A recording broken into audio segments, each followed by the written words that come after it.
Peace, brothers and sisters. This is Dr. Siddiqui Chebaye, and I'd like to continue our series on the difference between the diets, the Bible diets, and the diet of today, which is a vast difference. But before we start, I would like to acknowledge the fact that I appreciate three people I'd like to mention quickly, and Queen Mother Harriet Ackerson. She, for her inspiration, her motivation, and her encouragement to continue my videos and to continue to write. She is very supreme when it comes to that. And I thank you for that. Also, I'd like to thank Brandy from Georgia for her dedication and commitment to being there with me to listen to my videos and to encourage me also to give me motivation. Thank you, Queen. Also, last but not least, Queen Mother Odessa, Happy Earth Day. And I'm saying Happy Earth Day because in our culture, it's the mother's birthday. She the one gave birth.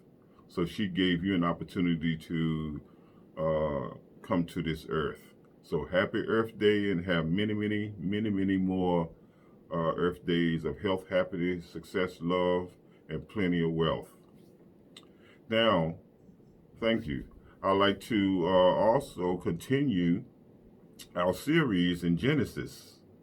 We went through the first chapter, the second chapter, and now we're going to continue on the third chapter. And you see in our series, we came from a spiritual to a physical, and a lot of things happened in between. So let's start today on the last two verses of chapter 2 and go right into chapter 3. Prayerfully, we can finish it up. But please have an open mind and be very flexible when learning. You have to be intentional about that. So let's go head on and let's get busy. So it says here in chapter 2 of Genesis, the 24th and the 25th verse, it says, "Therefore shall a man leave his father and his mother, and shall cleave unto his wife, and they shall be one flesh." Cleave means loyalty, become one with. So the man and the woman will become one with each other. And that's 24. And then 25 it says, "And they were both naked, and the man and his wife, and were not ashamed." That means that they were naked and not ashamed. They didn't have physical clothes on because, they were more spiritual. You don't see the animals, asking for underwear and socks and the T-shirts and all that kind of stuff. So why are we doing that? Because that's the fall of man. We notice our nakedness, so we are ashamed. So we put clothes, so we cover it up.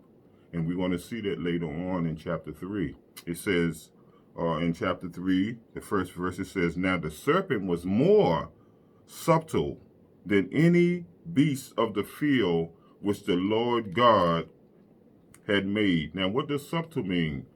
Subtle means cunning, crafty. You get it? The snake is always crafty. And now today, you find a lot of snakes have faces. But keep in mind their nature, which is cunning and crafty. Also it says, "And he said unto the woman, Yea, hath God said, Ye shall not eat of every tree of the garden? And the woman said unto the serpent, We may eat of the fruit of the tree of the garden. But of the fruit of the tree which is in the midst of the garden, God hath said, We shall not eat of it, neither shall ye touch it, lest ye die." Say, not only should we not eat of it, we shouldn't even touch it. This is how deadly it will become if we become disobedient. And we do that a lot in life out of ignorance. But I'm going to shine some light on these things so that you can see it clearly. Raw food for thought, brothers and sisters. Thank you. Now, chapter 2, verse 4, it says, And the serpent said unto the woman, Ye shall not surely die. For God doeth know that in the day ye eat thereof, then your eyes shall be opened, and ye shall be as gods, knowing good and evil. Now, we see here that, let's go to the sixth one before I elaborate on that. And when the woman saw that the tree was good for food, and that it was pleasant to the eyes, pleasant, ooh, it must look very delicious looking, and a tree to be desired to make one wise, she took of the fruit thereof, and did eat, and gave also unto her husband with her, and he did eat. Now, we're talking about emotions here. Emotions is a human thing. So emotions can deceive you. Not only can emotions deceive you, your desires can deceive you. Your convenient amnesia can deceive you. Your eyes can deceive you. So we, in our desires, we got to be careful with deception. We have to be obedient. When you are obedient, then what you're doing is you're in the category of suicide. We got to understand these things, brothers and sisters. This is raw food for thought. And raw food does not need sweetenings, and it doesn't need seasonings. It's already sweet enough, and it's already seasoned enough. So eat it and be blessed. Now, chapter 3, verse 7, it says, And the eyes of them both were opened, and they knew that they were naked, and they sewed fig leaves together and made themselves aprons. Now, let's look at this. First, they were not ashamed of being naked. Now, all of a sudden, they are ashamed of being naked. Why? Because they were disobedient. Anytime you're disobedient, then you have no protection. You are vulnerable. And that's why where we are today, we are naked and defenseless before the world because we don't know who we are. We don't know our language. We don't know our culture. We don't know our names. We don't know anything other than what somebody else gave us. Be careful about being defined by others, especially when they never ever will have your interests at heart.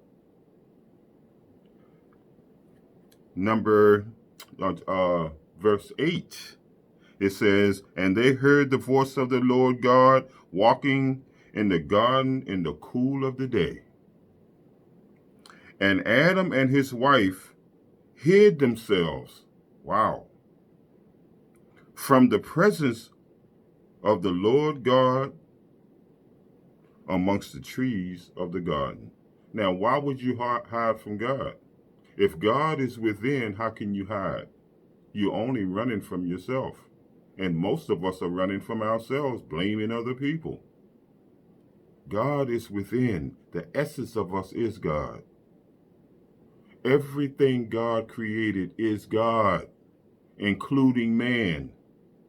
But we had these tremendous falls, so it's very difficult for us to conceive of who we really are. After 500 years, 25 generations of total destruction, in ignorance and living in the dark, it's hard to acknowledge the light. And soon as somebody turn the lights on, what do we usually say? Turn them lights out.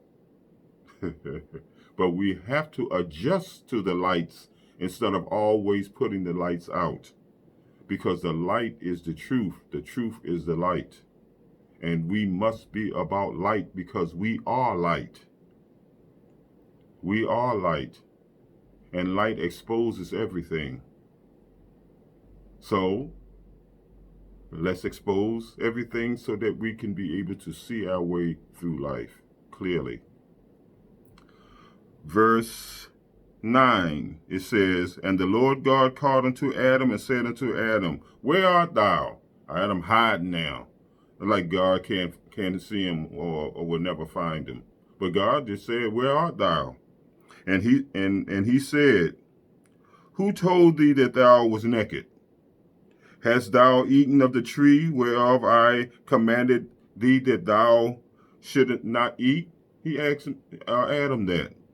And Adam said, and the man said, The woman whom thou givest to me, or who has given to be with me, gave me of the tree, and I did eat. Now, don't forget that they cleaved together unto each other. So they became one with each other. So Adam trusted his wife. So he ate of the fruit of the tree, seemingly that he didn't even know, because he trusted her. And then 13 it says, And the Lord God said unto the woman, What is this that thou hast done? And the woman said, The serpent beguiled me and did eat. Now, what does the beguiled mean? Beguiled means is someone that is charming you in a deceptive way. Doesn't that sound familiar with our modern day relationships, charming each other with deception? We have to be better than that. We have to be real and true to ourselves and one another. And stop blaming each other for something that you individually decided. 14, And the Lord God said unto the serpent, Because thou hast done this, thou art cursed above all cattle and above every beast of the field. Upon thy belly shalt thou go, and dust shalt thou eat all the days of thy life. Now, dust. Now, let's look at what dust originally means. Dust originally means infections or disease. Infections or disease. You'll be eating the dust for the rest of your life. Wow. Isn't that what's going on today with this corona nonsense and the flu and Ebola and all this other nonsense that is worldly? But if my frequency is vibrating at this level and the corona and all of that is at this level, it can't touch me. I'm way above that. That's why they say this is going around, that's going around. I tell them, you got that right, it's going right around me. Yeah, it can't touch this because I can't lose with the stuff I use. Verse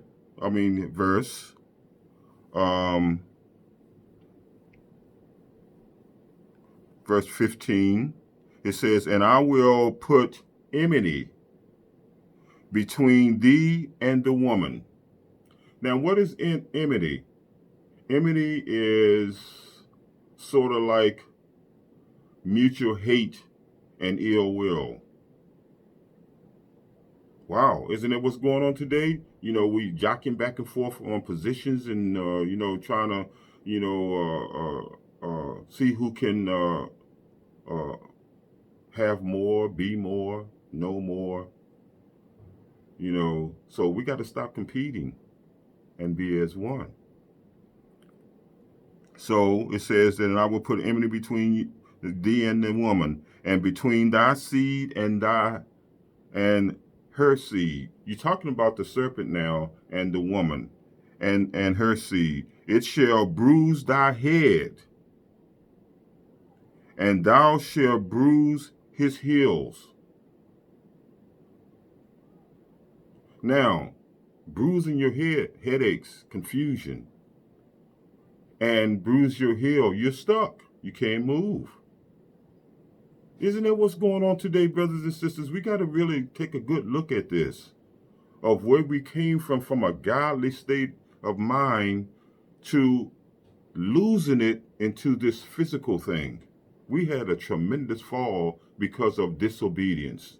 One bad apple can destroy the whole barrel. So we got to be careful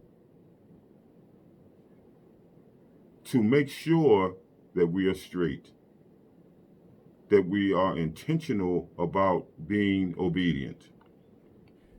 This is cause and effect that we're talking about. This is what happens when you don't do the right thing. Now it says 17. We're going to try to get through the third chapter. And unto Adam, he said, now he already told the serpent and the woman what's going to happen. Now he said unto Adam, he said, because thou hast hearkened unto the voice of thy wife.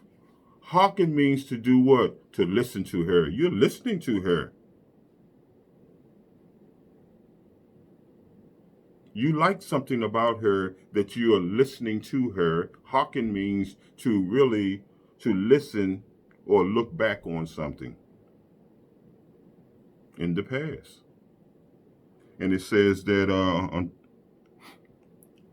unto Adam, he said, because thou had hearkened or listened unto the voice of thy wife, and has eaten of the tree. Wow, that's two. Listen to your wife, and now you ate from the tree, of which I commanded thee, saying, thou shalt not eat of it. And he said, curse is the ground for thy sake. All the days of thy sake, in sorrow shalt thou eat of it all the days of your life. Now here's the fall again.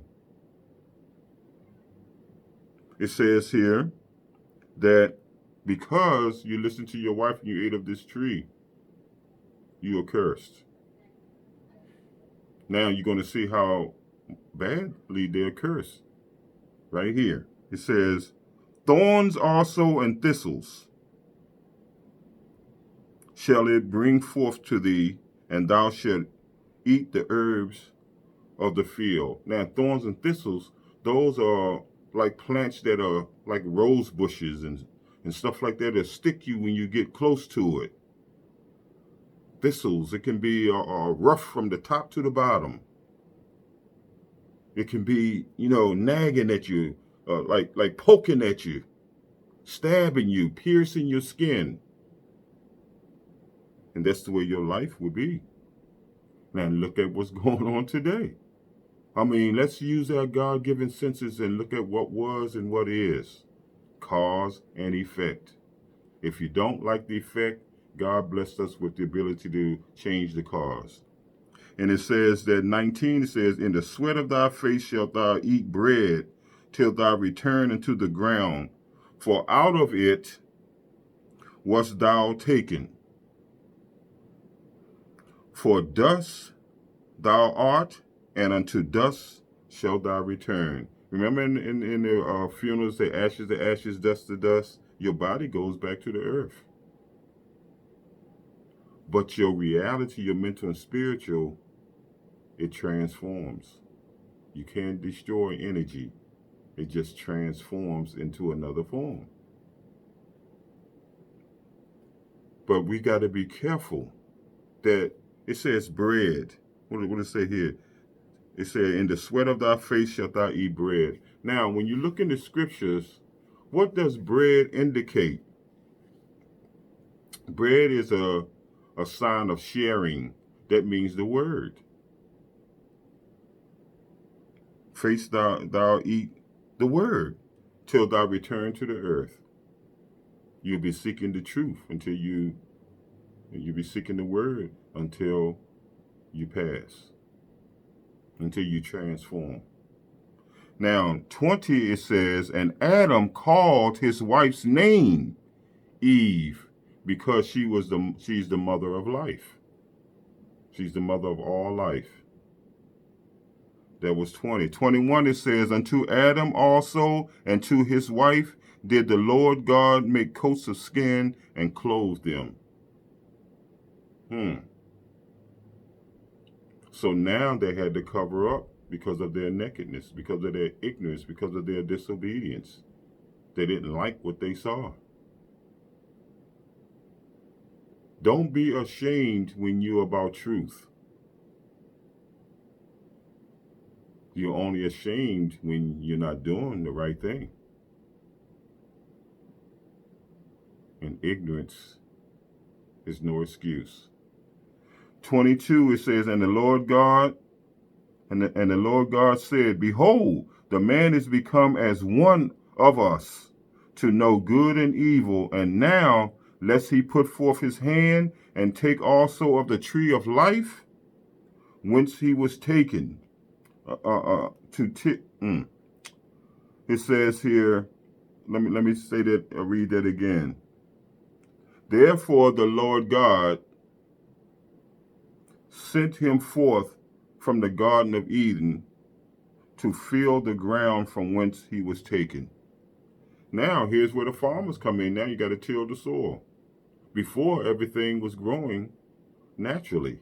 Now, because of your nakedness and your disobedience, now you have to toil. That's when the farming came on the scene. And farming is no joke.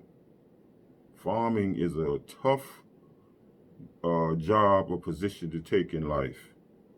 Before, we didn't have to do that. We could eat freely, but now we got to till the soil and sweat and all of that. We got to raise our own food now. And then 24 says, so he drove out the man, and he placed at the east of the Garden of Eden cherubims. And cherubims is like a guardian. The winged angels, the symbol of the winged angels, they are the protectors of the garden. And it also says, and a flaming sword which turned every way to keep the way of the tree of life. So when you go even get close to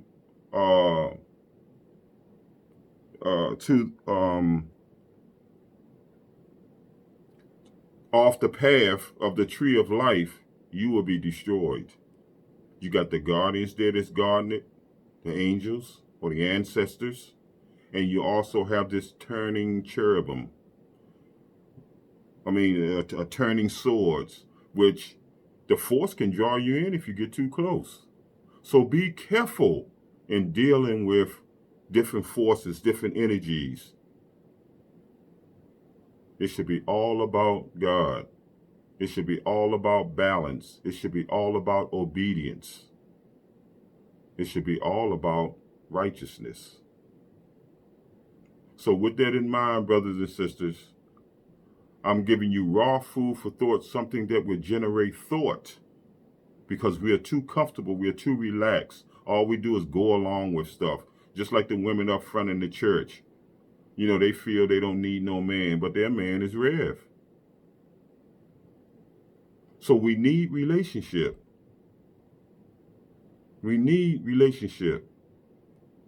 And man and woman is the true relationship. Why? Because you can create yourself. When the male principle and the female principle come together, that is God. Don't get spooky with the term God, which came on the scene 7,000 years ago from our ancestors. Because whatever God created is God, including man. So when you look in the mirror, there it is. So with that in mind, brothers and sisters, man and woman can't be 50-50. I gave you that last week. I asked you that. There's only 100-100. 100% man, 100% woman coming together, and you become double 100. You're all that. And I love you, brothers and sisters, and I thank you for your patience and your ability to stick with me to shine some light on our reality so that we can come out of the dark and become righteous once again. Happy new life, brothers and sisters. Raw food for thought. Keep your lights on and keep them bright at all times. Love and respect. Peace.